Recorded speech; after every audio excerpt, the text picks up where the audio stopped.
In the beginning, there was darkness, and then, bang, giving birth to an endless expanding existence of time, space, and matter. Now see further than we've ever imagined, beyond the limits of our existence, in a place we call the universe. From our beginnings, the human race has endeavored to extend our reach. And now we're headed for the final frontier. We should be a two-planet species. From an outpost on the moon to a full-fledged colony on Mars. It could be a challenge. It could also be a disaster. Right now, we're building the rockets to get us there, and the machines we'll need to survive. Do you have the right stuff to join the crew? I want 2 Scotties and 2 Spocks. The countdown begins now. The universe, colonizing space.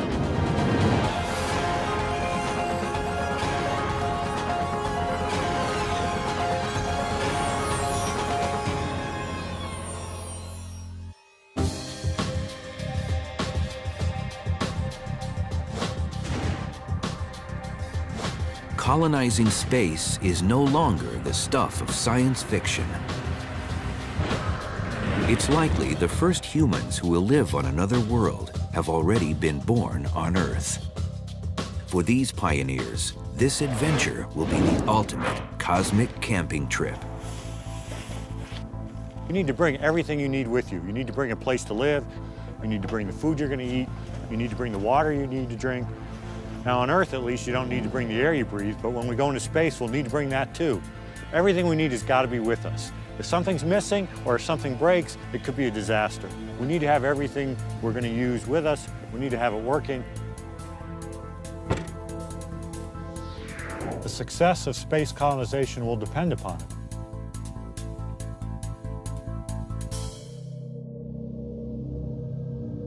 The ambitions to settle somewhere out there go right to the core of our existence. Compelling reasons to colonize space are to see if we can expand the range of our activities beyond the Earth, or are we really confined to the Earth? I think that's an important question we need to know the answer to. The second one is, what's the role of life? We have on this Earth a phenomenon called life. Is it destined to spread beyond the Earth? We are the species that can cause that spread. Carl Sagan, the great noted astronomer, once said that we should be a two-planet species. That is, we should colonize one planet and also have the Earth because, for example, the Earth is in the middle of a cosmic shooting gallery. There are comets and meteors whizzing all over the place on a scale of hundreds to thousands and millions of years. And we need a spare planet because it's simply too precious to put all life on simply one planet.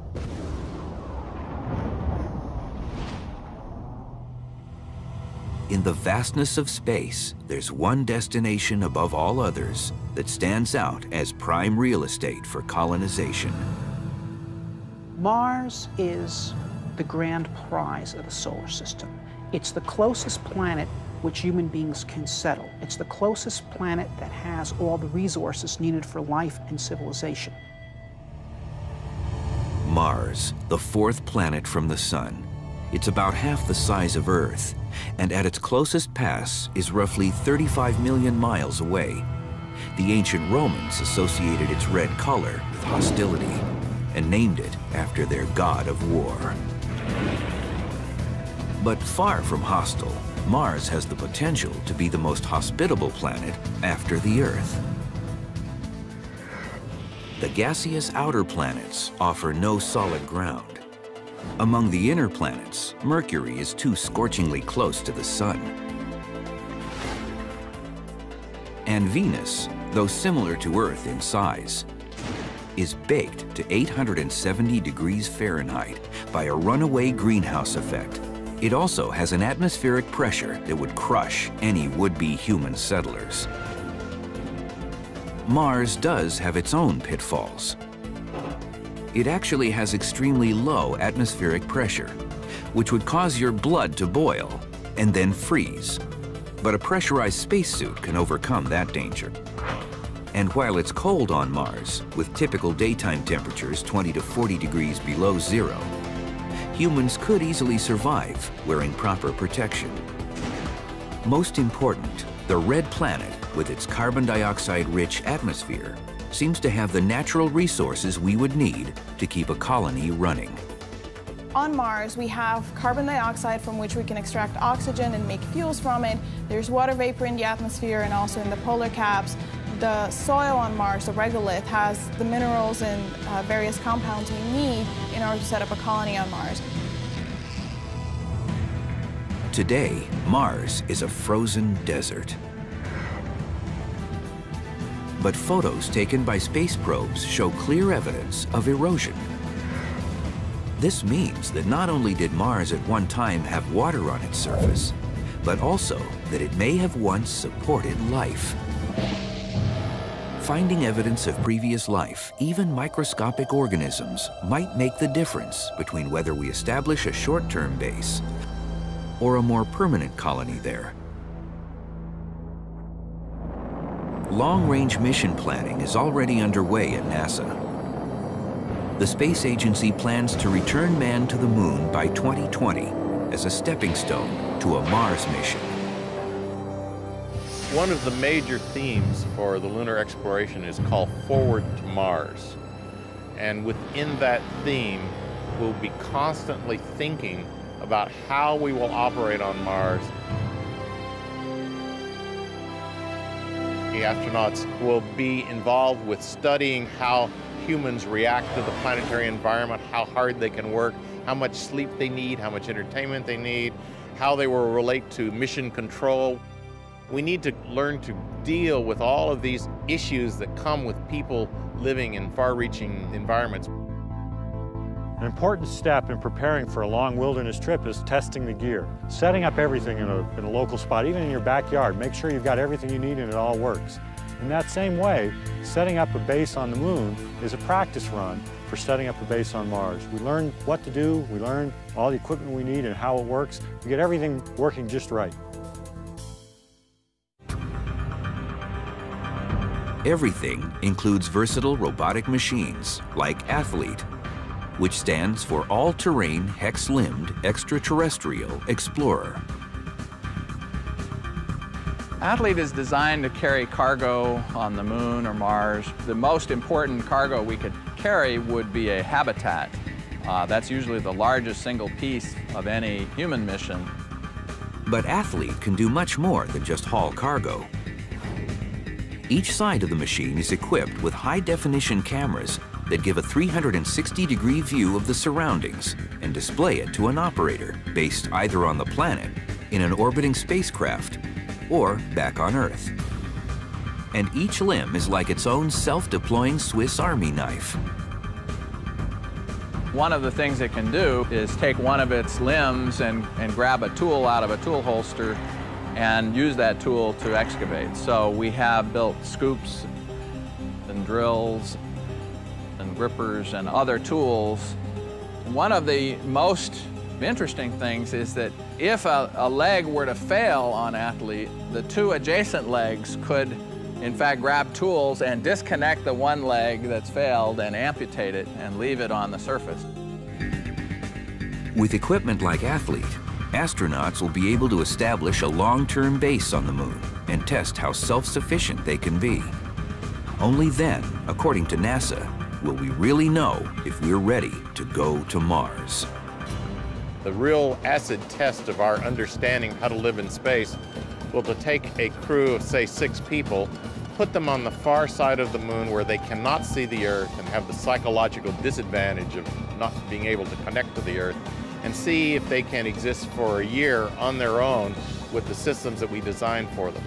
If we're able to actually do that kind of a test and experiment, then I think we will have checked the box that, yes, we're ready to move out into the solar system and settle more difficult regimes such as the planet Mars. The moon's close proximity to Earth, about 240,000 miles, only a 3-day trip, makes it a convenient proving ground. But its environment is vastly different from Mars. Mars compares to the moon as North America compared to Greenland in the previous age of human exploration. I mean, Greenland was closer to Europe. Europeans got there first, but ultimately it was too poor an environment for a new branch of human civilization to really develop in. Same with the moon. The moon is closer to the Earth. We got there first, but as a place for settlement, Mars is a much better place to go. Mars has more water and other useful natural resources than the moon. It also has an Earth-like day-night cycle that lasts only about 40 minutes longer than ours. That's why the Mars Society, an organization of scientists, researchers, and NASA personnel, thinks we should skip the moon entirely and head directly for a rendezvous with the red planet. Mars Direct is a plan for sending humans to Mars without the need for futuristic science fiction spacecrafts and without the need for a lunar base. The Mars Direct mission plan proposes 2 launches. The first sends an Earth Return Vehicle, or ERV, to Mars. Land this on Mars, and then you run a pump and you suck in the Martian air, which is mostly carbon dioxide. And we react that carbon dioxide with a little bit of hydrogen that we brought with us from Earth to produce a large supply of methane and oxygen rocket propellant. So now we got a fully fueled up Earth return vehicle sitting, waiting for us on the surface of Mars. The second launch sends a crew habitat module to Mars. After conducting their mission on the red planet, the astronauts board the ERV to return home and leave behind the habitat module. Each time we do this, we add another HAB module to the base. And after a few missions, we've built the beginning of the first human settlement on a new world. There is nothing in this that is beyond our technology. It's simply a question of having a little bit of moxie, a little bit of will. But to skeptics, the Mars Direct mission plan is a non-starter. If we tried to go to Mars directly, the first step would be something like 20 years of preparation and testing, and at that point, the public will get very bored with the idea of going to Mars. We believe that we can get to the moon in a time frame where the public will be heavily engaged in human exploration of space, and that will enable us to get to Mars in some sense faster because we'll have more confidence and we'll have less risk to human life. Getting to Mars, whether by direct mission or only after further lunar exploration, is just the first step towards colonizing the planet. But getting there will be as challenging as living there. Surviving the journey will be the ultimate test of human endurance.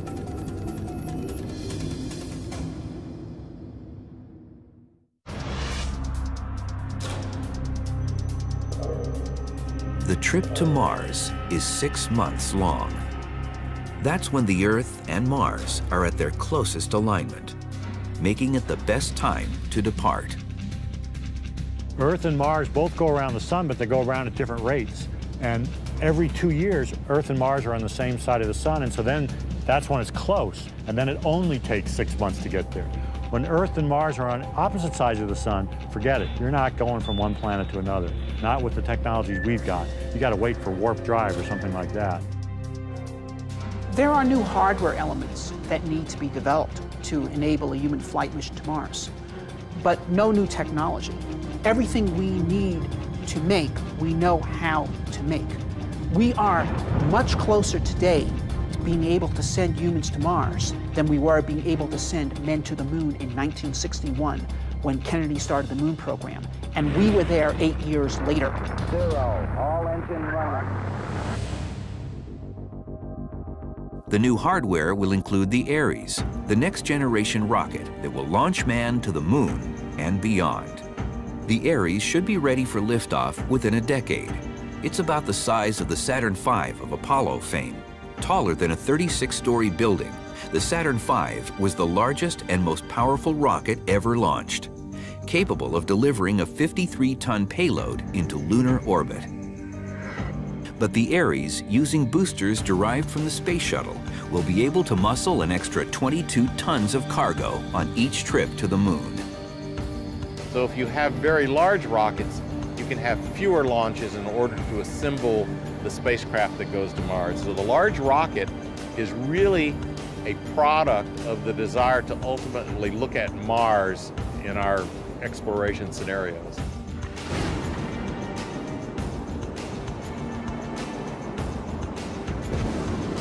New hardware will also include Orion, the crew vehicle.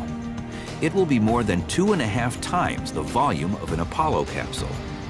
On its missions to the Moon, Orion will dock with a lunar lander sent into space on a separate launch.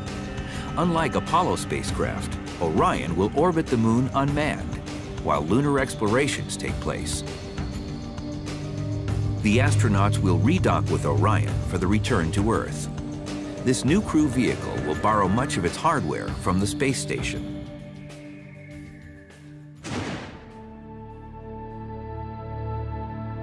And this is a place where a few tourists come, so basically... In 1997, retired astronaut Jerry Linenger spent about 5 months, nearly the length of time it would take to get to Mars, aboard the Russian space station Mir.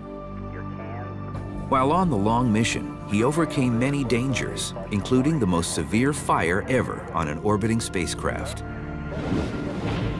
A chemical leak ignited a blaze that lasted 90 seconds, threatening the crew. I processed a lot of the things that I think pretty much saved our lives are these oxygen breathing devices, and during the fire, of course, that had to go on quickly. If anybody knows firsthand how the hardware, including life support systems, will work on the spacecraft taking man to Mars, it's him. Down here on Earth, you take so much for granted. You know, we're out here, sunshine, the fresh air all around you. You know, in space, you have to make it. You've got to make the oxygen. Up there, you're in a closed ecosystem. You have to recycle, you know, whatever you can. And the toilet itself is over this way, and it's a very simple design. For example, we take the urine, collect it using a little funnel, little suction device. For the male or female urination is this tube here is used. We'd collect that up, we'd convert the urine into water, water to oxygen, and we would breathe our urine inside that closed ecosystem of the space station. Oh, Mike, I hope you got a feel for the space station as we flew you through it.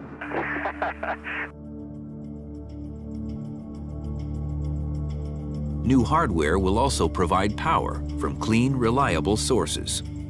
We're going green to the red planet. Solar panels will do the job on the return to the Moon.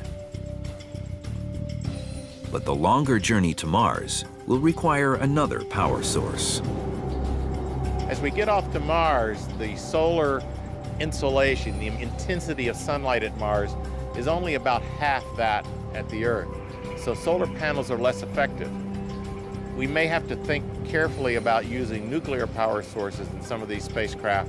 And in fact, people are thinking seriously about nuclear power sources on the surface of the Moon in order to generate long-term power and not have to worry about the periods of darkness on the Moon where you don't have sunlight and you have to bring batteries up to store power. But despite all the new hardware, the journey to Mars will still have its share of potential hazards. Just like any trek to an unfamiliar place. Imagine you're on a wilderness camping trip. You leave home, the familiar surroundings that you're used to. You go out on a long trip, potential dangers, hazards, rock slides, avalanches, getting lost, equipment breakdown, all sorts of possible problems.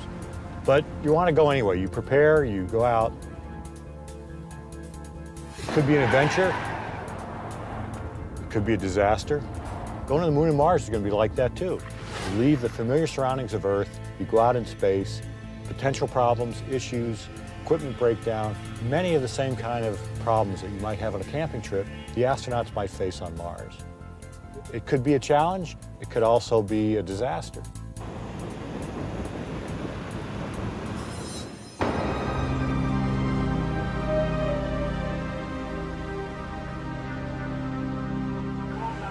A major hazard the crew will encounter will be prolonged weightlessness in the zero-gravity environment.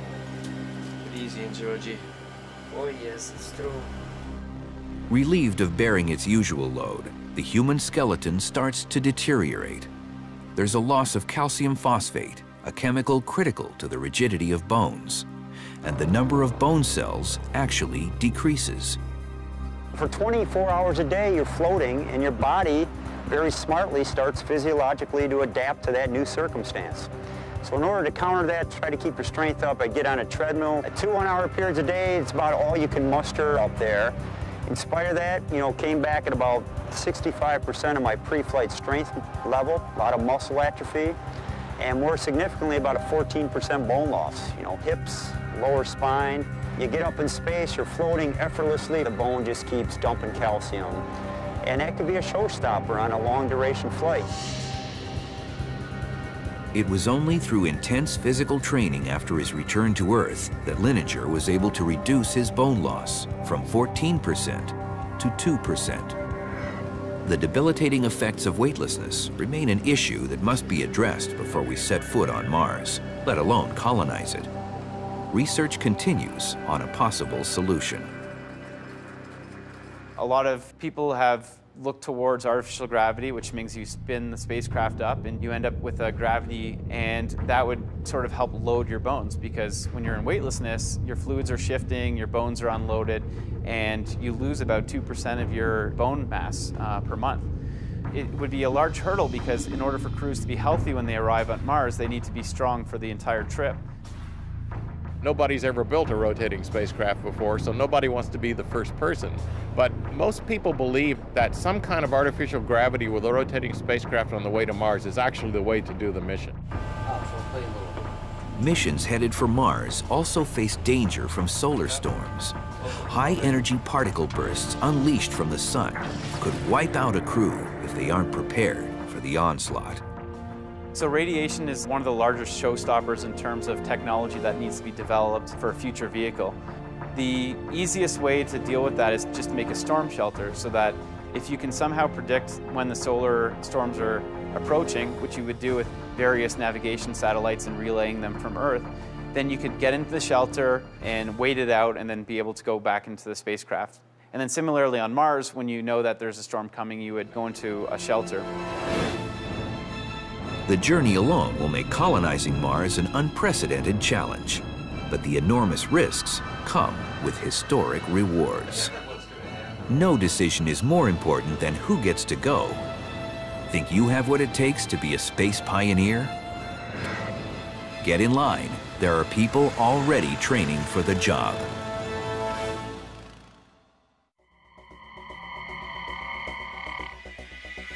Colonizing Mars will require a special breed of people.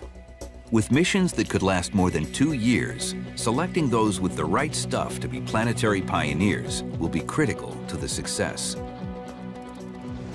2, 1, we have ignition. The cost of a launch, in the billions of dollars, and the tight quarters of the spacecraft will keep the number of crew people to a bare minimum. I believe that number is 4. It's the smallest number you can send and divide the crew up into 2 groups and have no one be alone. And it's the smallest number that you can send in which you have the 2 primary skills of the mission both multiply backed up. A crew of that size would consist of 2 ace mechanics who can fix anything, and in doing so, save lives.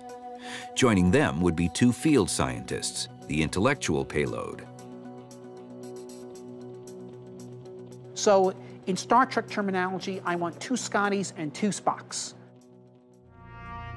Mars colonists will need more than just these vital skill sets. They also need to be mentally tough. People think that astronauts are tough.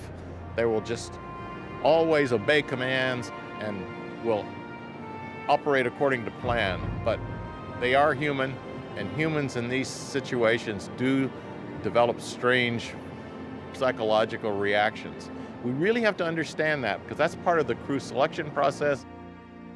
All right, I'm going to fly into the node. Astronauts will have to adapt to the confined space of the crew vehicle or habitat. If you're claustrophobic, forget it. And we actually test for that. We put you in sort of a ball, zip it up, it's totally dark, you're crammed in the thing. Inside the sleep cabin, there's also a little window. Sleeping bag sitting right here. This just happens to be the commander's sleep station. And they have heart monitors on you. In my case, I fell asleep. They finally came, opened the thing up, said, you're fine. But if you don't fall asleep in a closed space, you're not the right person. Dealing with being the only life forms on an otherwise lifeless planet will be another major psychological challenge. Out there in space, you truly are just removed from mankind. And, you know, the interactions we have in life with the colleagues, friends, family, you just sort of take them for granted down here, but up there, all of a sudden, it is isolation like I've never felt before. If you're not totally comfortable with yourself, you're going to have some very, very difficult times up there.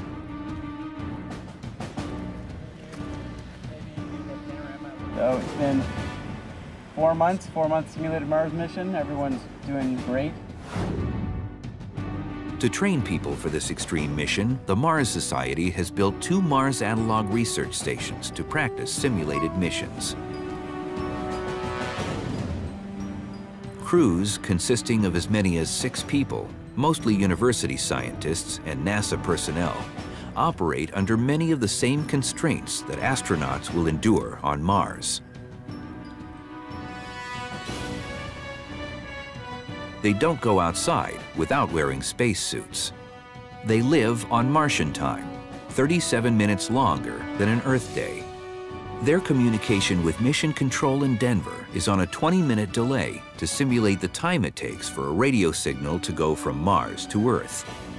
Maybe most challenging, they must coexist in a habitat with minimal personal space. By doing that, you find out what works on Mars and what doesn't, and what kind of skill mix, what character mix you need in the crew, what technologies are likely to be most useful to the crew, how to organize the crew, who should command the crew, how tight you can ration the water and still sustain morale while you're doing this kind of work. This is not like a lunar mission which only lasts a week, where you can get 3 test pilots and they can just suck up the fact that they don't really like each other for that duration time and get along. Crews first go to the Desert Research Station, located outside Hanksville, Utah, to conduct short-term missions lasting 2 weeks.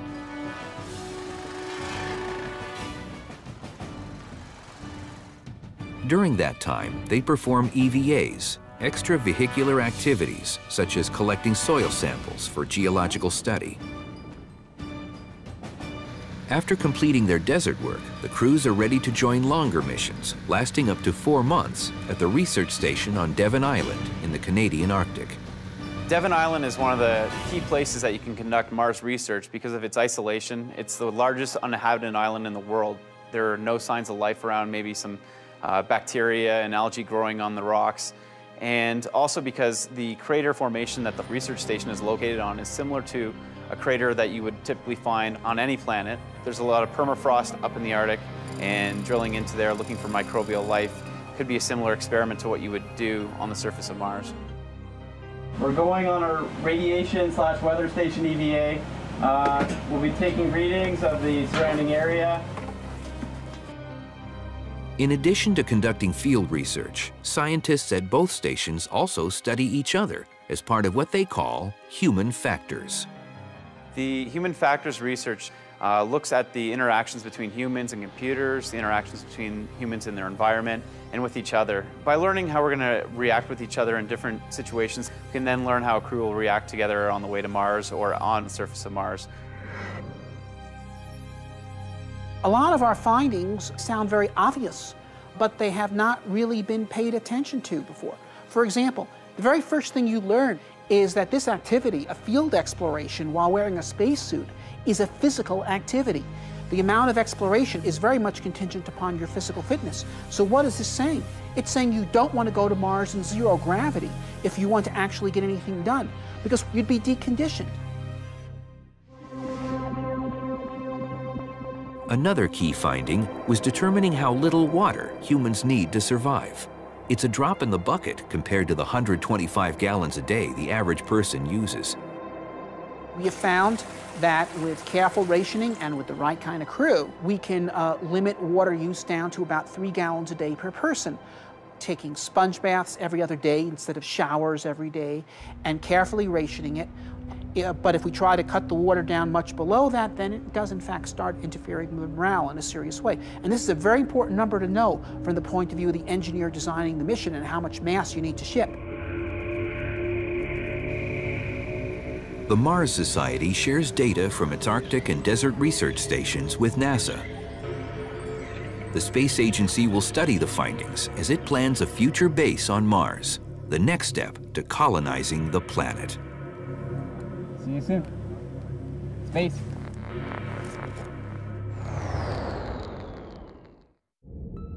The year is 2040. The destination, Mars.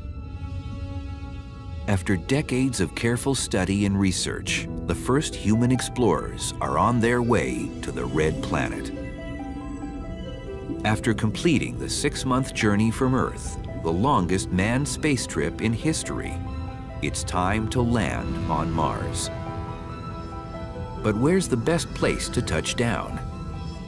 You want areas that are geologically diverse, where there's a lot of different things to explore within a reasonably small radius of action. You want to definitely include areas that had water in them in the past, because that is where there could have been life on the surface. That's where you want to hunt for life. You want to go to places that are either in the temperate or tropical regions of the planet, because you don't want to go to a place where it's going to be dark for 12 months at a time. By these criteria, the best place to land would be just north of the Valles Marineris, within driving range of runoff areas. Not far from where space probes Pathfinder and Viking 1 touched down. It's also the best place to establish a base camp that will function much like one in the wilderness on Earth. Here in a remote wilderness area, we can establish a base camp because we have everything we need. We also rely on the environment. We get oxygen from the environment. We get water. We get wood for fire from the environment. Well, now let's imagine colonizing Mars. On Mars, we also rely on the environment.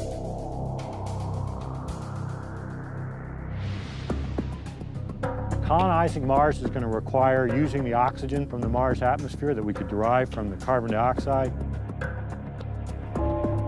growing food on Mars, getting water from the atmosphere on Mars.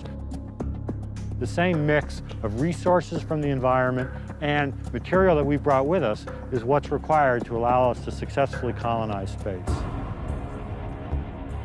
Once the base has been established, the primary objective of early missions is to search for evidence of life in the past and the present.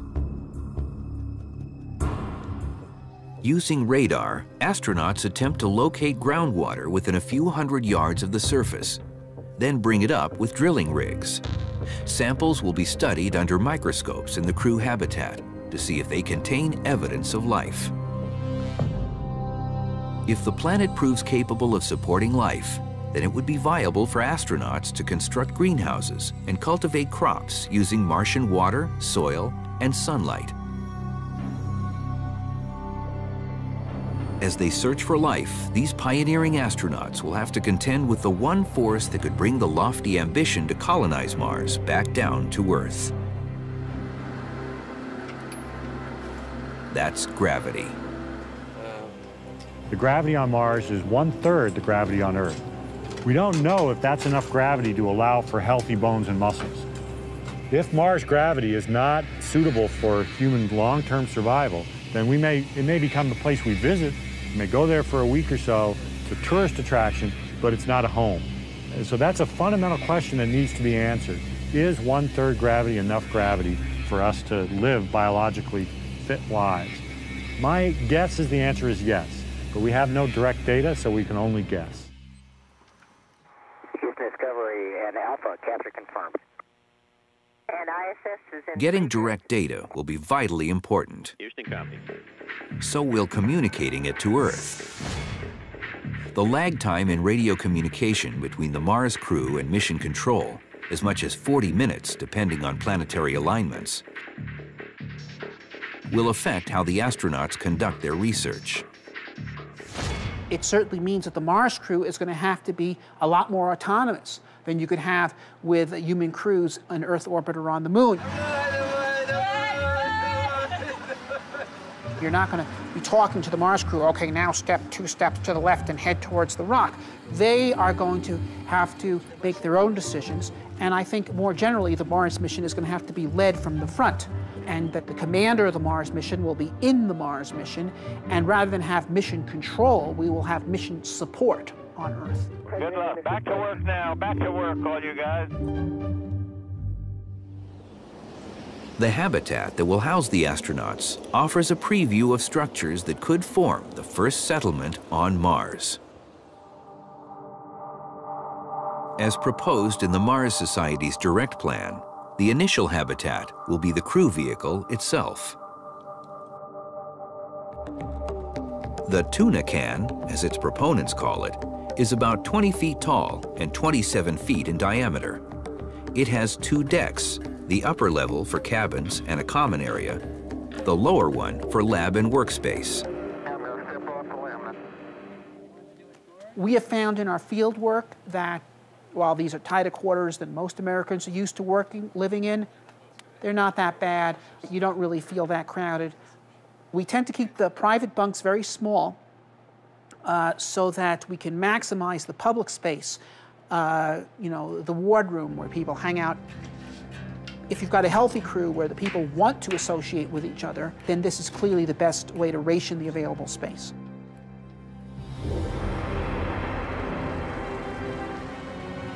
As more pioneers settle on Mars, it may be safer to move the growing community underground.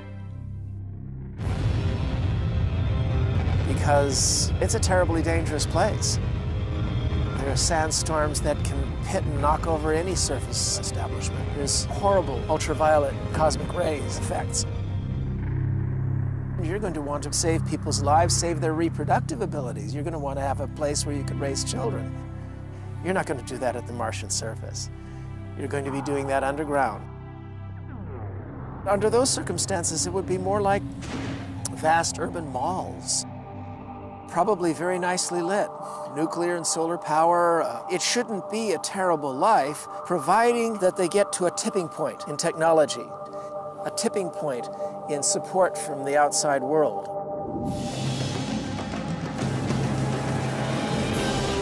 Early missions to Mars, if conducted during optimal planetary alignment, will last approximately 2.5 years. That includes the 6 months to get there, a 1.5-year stay on the surface, and the 6-month return trip to Earth. During that time, we will know whether Mars can support life. If it can, that opens the door to the ultimate form of colonization. Terraforming the planet to make it more like the Earth.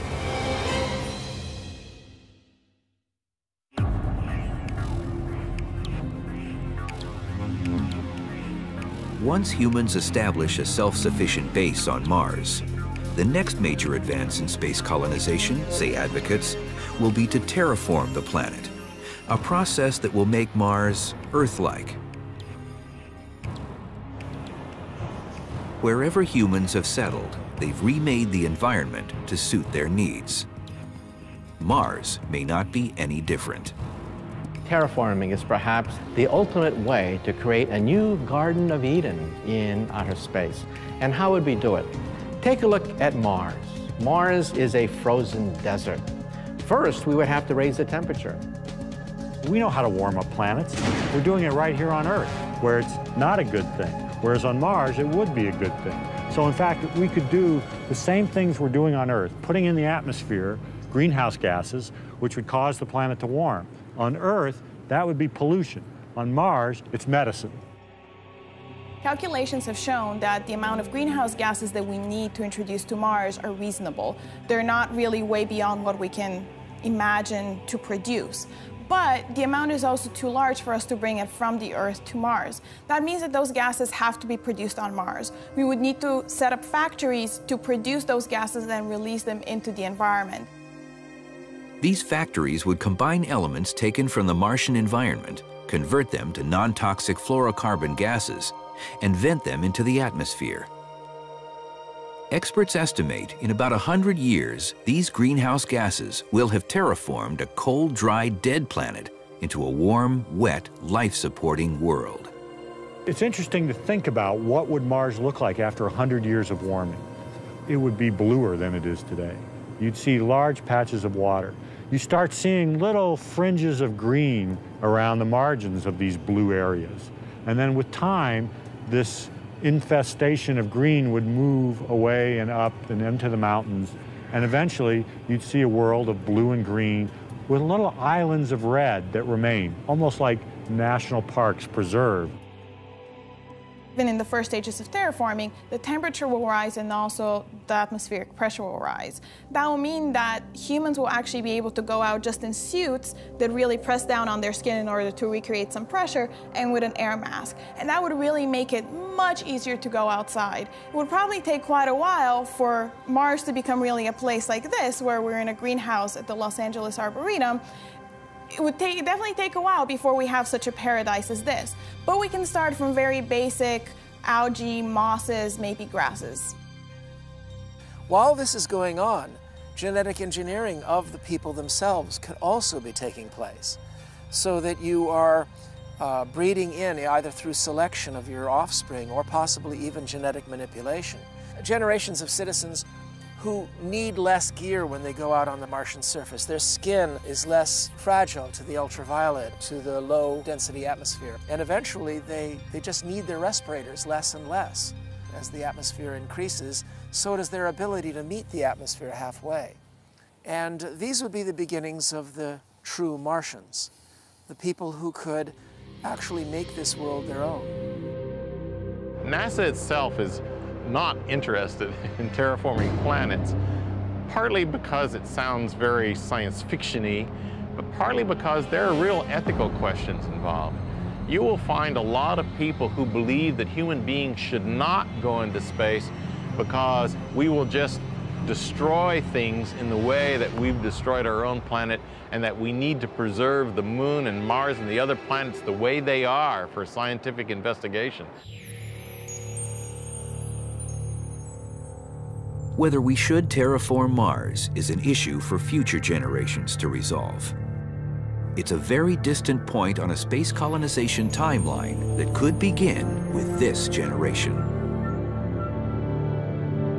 The one thing that we can probably predict is that we will see ourselves in other places of the solar system than the planet Earth. Space colonization will be driven by the normal processes that we've seen over human history of expansion of people from one place to another across frontiers. Space is another kind of frontier.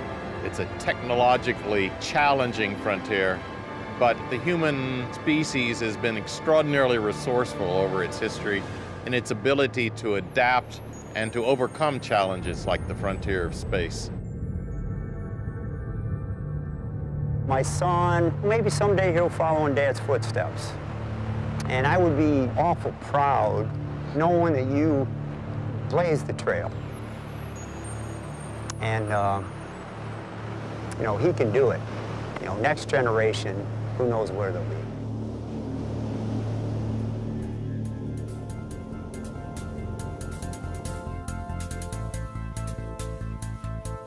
Space colonization will be the ultimate camping trip. It'll test our equipment, it'll test our planning, it'll test us. But it'll be worth it. We'll learn a lot about space, about our own Earth, and about ourselves.